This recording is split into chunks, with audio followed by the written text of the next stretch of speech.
BRS party నుండి ఒక్కొక్క నేత బయటకు వచ్చి బీఆర్ఎస్ కు రాజీనామా చేసి ఇలా కాంగ్రెస్ పార్టీలో అలాగే బీజేపీ పార్టీలో చేరుతున్నారు.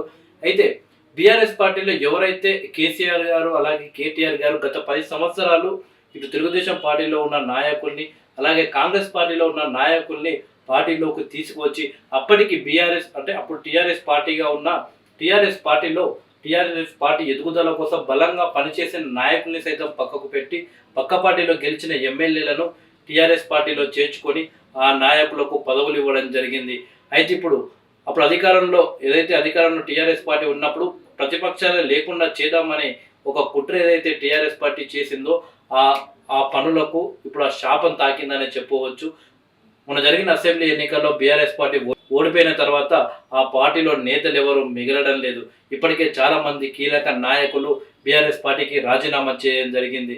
తాజాగా బీఆర్ఎస్ పార్టీలో ఎంతో కీలక నాయకుడైనటువంటి కేకే గారు సైతం బీఆర్ఎస్ పార్టీకి రాజీనామా చేసి కాంగ్రెస్ పార్టీలో చేరడం జరిగింది.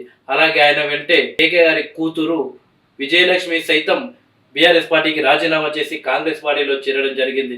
వీళ్ళతో పాటు మాజీ మంత్రి ఇంద్రకరణ్ రెడ్డి అలాగే కడియం శ్రీహరి కూతురైన కడియం కావ్య కూడా బీఆర్ఎస్ కి షాక్ ఇచ్చారు. ఏకంగా ఆమెకి ఇచ్చిన ఎంపీ సీటును పక్కకు పెట్టి మరి బీఆర్ఎస్ పార్టీకి రాజీనామా చేసి కాంగ్రెస్ పార్టీలో చేరారు. ఇలాంటి సందర్భంలో కేసీఆర్ చేసిన వ్యాఖ్యలు ఇప్పుడు సోషల్ మీడియాలో వైరల్ గా మారాయి. కేసీఆర్ ఏమని చేశారంటే, నిక్కర్సైన కొత్త తరం నాయకత్వాన్ని తయారు చేస్తాం, శూన్యం నుండి సునామీ సృష్టించి అసాధ్యం అనుకున్న తెలంగాణ రాష్ట్రాన్ని సాధించిన దీశాలి, ఒక్కడుగా బయలుదేరి లక్షల మంది సైన్యాన్ని తయారు చేసి ఎన్నో అవమానాలు, ద్రోహాలు, కుట్రలు, కుతంత్రాలను ఛేదించిన వ్యక్తి కేసీఆర్ అని పేర్కొన్నారు. అలాంటి ధీరుడిని కొన్ని కప్పదాట్లు, ద్రోహపు ఎత్తుగడలతో దెబ్బ తీయాలనుకునే రాజకీయ బేహారులకు తెలంగాణ ప్రజలే జవాబు చెప్తారన్నారు.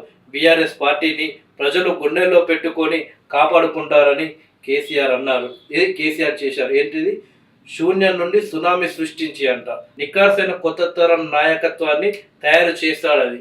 అసలు తెలంగాణ ఉద్యమంలో టీఆర్ఎస్ పార్టీ కోసం, కేసీఆర్ గారి కోసం ఎంతో బలంగా పనిచేసినటువంటి నాయకుల్ని పక్కకు పెట్టి ఇతర పార్టీలో గెలిచిన ఎమ్మెల్యేలను తీసుకొచ్చి వాళ్ళకు మంత్రి పదవులు ఇచ్చారు. ఇక 2018 అయితే తెలంగాణ ఉద్యమకారులకు టికెట్లే సరిగా ఇవ్వని ఈ టీఆర్ఎస్ పార్టీ ఇప్పుడు కొత్త తరం నాయకుల్ని తయారు చేస్తారంట. తెలంగాణ ప్రజలు గుండెల్లో పెట్టుకుంటారంట.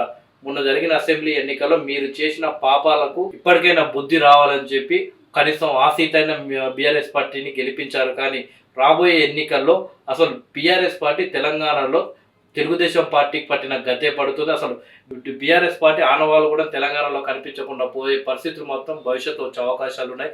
ఎందుకంటే ఆ 10 సంవత్సరాలు అధికారంలో మన చేతిలో ఉందని చెప్పేసి ప్రతిపక్ష నాయకుల్ని ఎన్ని బాధలు పెట్టారు.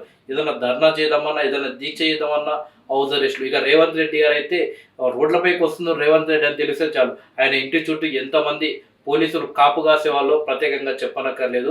అలా వ్యవహరించిన బీఆర్ఎస్ పార్టీ ఇప్పుడు నీతులు మాట్లాడుతారు.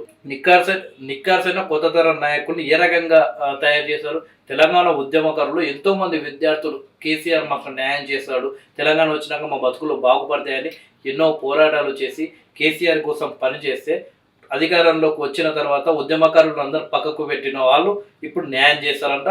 ఇప్పుడు వాళ్ళని లీడర్గా తీర్చిదిద్దుతారంట. అధికారంలో ఉన్నప్పుడు ఏమో ఇలా ఎవరు గుర్తురాలే మీకు తెలంగాణ ఉద్యమకారులు, ఇప్పుడు రోడ్ల మీదకి వస్తారు. గ్రేట్, మీ నటనకు సెల్యూట్ స్వామి.